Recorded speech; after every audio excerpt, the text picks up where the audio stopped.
Hello students, তোমাদের সবাইকে আমাদের চ্যানেলে ওয়েলকাম জানাই। দেখো, আজ আমরা সেকেন্ড সামেটিভ এক্সামের জন্য ক্লাস 7-এর হিস্ট্রির তোমাদের প্রশ্ন বিচিত্রাতে 8 number of school Krishnanagar government girls high school, এই স্কুলের সমস্ত কোশ্চেন আনসারগুলি আজ আমরা দেখে নেব। তাহলে চলো দেরি না করে ক্লাসটি শুরু করি।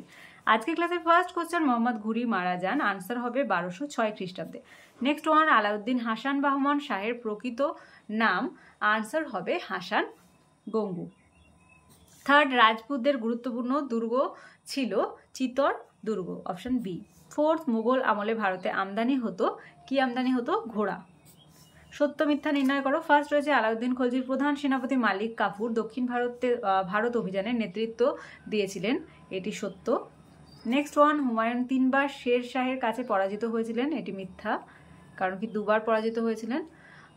তারপরের কোশ্চেন, 1556 খ্রিস্টাব্দে পানিপথের প্রথম যুদ্ধে আকবর আফগানদের পরাজিত করেন, এটিও মিথ্যা, কারণ কি প্রথম পানিপথের যুদ্ধ হয়েছিল 1526।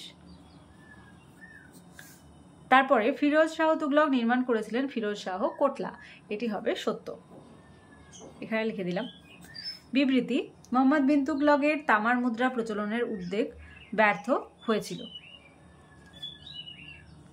এটা ব্যাখ্যা 2টা হবে সঠিক। তামার মুদ্রাগুলি যাতে জাল না হয় সুলতান তার ব্যবস্থা করেননি। সেকেন্ড, 1526 খ্রিস্টাব্দে ভারতের রাজনৈতিক ইতিহাসে অত্যন্ত গুরুত্বপূর্ণ, এটির ব্যাখ্যা হবে ব্যাখ্যা 3। 1526 খ্রিস্টাব্দে পানিপথের প্রথম যুদ্ধের মধ্য দিয়ে ভারতে মোগল সাম্রাজ্যের প্রতিষ্ঠা হয়েছিল।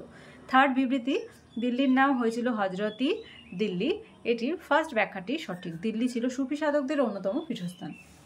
চারিদিকে দেখো, ইবন বতুতা কে ছিলেন, তার লেখা গ্রন্থের নাম কি? আনসার লিখবে, ইবন বতুতা ছিলেন উত্তর আফ্রিকার মরক্কো দেশের তানজিয়া শহরের অধিবাসী, এইটুকু লিখলেই হবে। আর তারপর কি বলছে, তার লেখা গ্রন্থের নাম কি? অল রিহলা, লিখে নাও। নেক্সট ওয়ান, ঘরগড়া যুদ্ধ কাদের মধ্যে হয়েছিল, এই যুদ্ধের ফল কি হয়েছিল?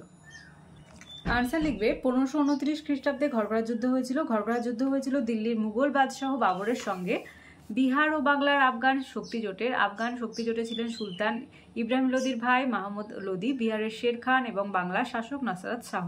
ঘরগড়া যুদ্ধের ফল, ঘরগড়া যুদ্ধের ফলে বাবরের জয়লাভ। ঘরগড়া যুদ্ধে বাবর জয়লাভ করেন। মুঘল সাম্রাজ্যের বিস্তৃতি, বাবর প্রতিষ্ঠিত মুঘল সাম্রাজ্য কাবুল থেকে ঘরগড়া পর্যন্ত বিস্তৃত হয়। বাংলার 12 ভূঁইয়াদের সম্পর্কে কি জানো, লেখো। 12 ভূঁইয়া, তোমরা এটি পাবে 1, 2,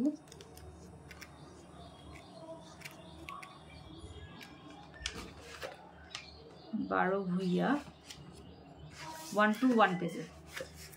দেখো, 1605 থেকে 1627 খ্রিস্টাব্দ সময়কালের মধ্যে, অর্থাৎ সম্রাট জাহাঙ্গীরের রাজত্বকালে বাংলায় যে 12 জন রাজা স্বাধীনভাবে শাসন পরিচালনা করতেন তাদের ক্ষেত্রে 12 ভূঁইয়া বলা হয়।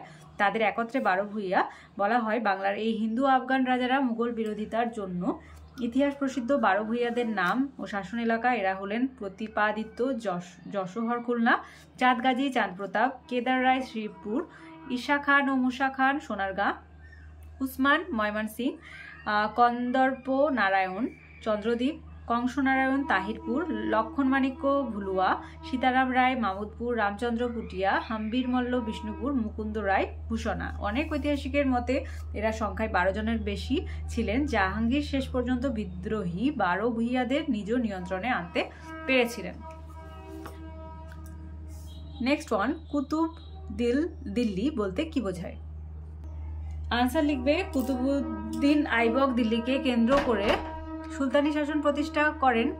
কুতুব দিল্লি, সুলতান কুতুবউদ্দিন আইবকের সময় দিল্লি শহর তৈরি হয়েছিল রাজপুত রাজাদের শহর কিলা রায় পৃথ্বরাকে কেন্দ্র করে। কুতুবউদ্দিন আইবকের আমলে প্রতিষ্ঠিত দিল্লি শহরকে কুতুব দিল্লি বলা হতো। এরপর থেকে দিল্লি শহর সুলতানি আমলে ভারতের রাজধানী শহর হিসেবে গড়ে ওঠে। এটি সুলতানি আমলের প্রথম দিল্লি বা পুরনো দিল্লি নামে পরিচিত।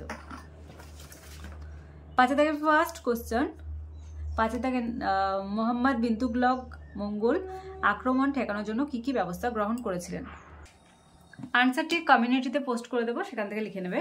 নেক্সট ওয়ান, কিভাবে মধ্যযুগের ভারতে শহর গড়ে উঠতো? এখান থেকে স্টার্ট করবে, দেখে নাও ভালোভাবে।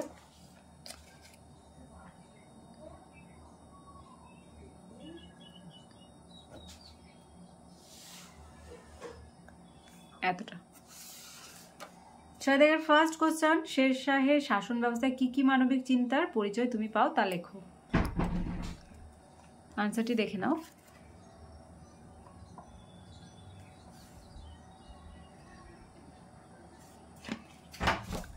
আজকের ক্লাসের লাস্ট কোশ্চেন, মুঘল আমলে ভারতে বাণিজ্যের প্রসারের কারণ সম্পর্কে লেখো। মধ্যযুগে ভারতের বিভিন্ন প্রান্তে গড়ে ওঠা কয়েকটি শহরের নাম লেখো। আনসারটি এখান থেকে লিখবে, এখান থেকে এতটা।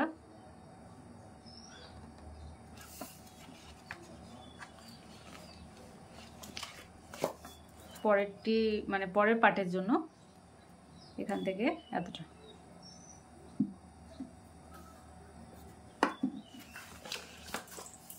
তাহলে আজকে দেখো 8 number of school Krishnanagar government girls high school, এই স্কুলের সমস্ত কোশ্চেন আনসারগুলি আজ আমরা দেখে নিলাম। ক্লাসটি ভালো লেগে থাকলে অবশ্যই একটি লাইক দেবে আর ভিডিওটি বন্ধুদের সঙ্গে অনেক বেশি করে শেয়ার করবে। আর ক্লাসে যারা প্রথমবার এসেছো তারা অবশ্যই চ্যানেলটি সাবস্ক্রাইব করে নিও এবং পাশে থাকা বেল আইকন প্রেস করে রাখবে যাতে করে আগামী দিনের সমস্ত ভিডিও সবার আগে তোমাদের কাছে পৌঁছে যায়। তাহলে আজ এই পর্যন্তই, তোমরা সবাই ভালো থেকো। Thank you.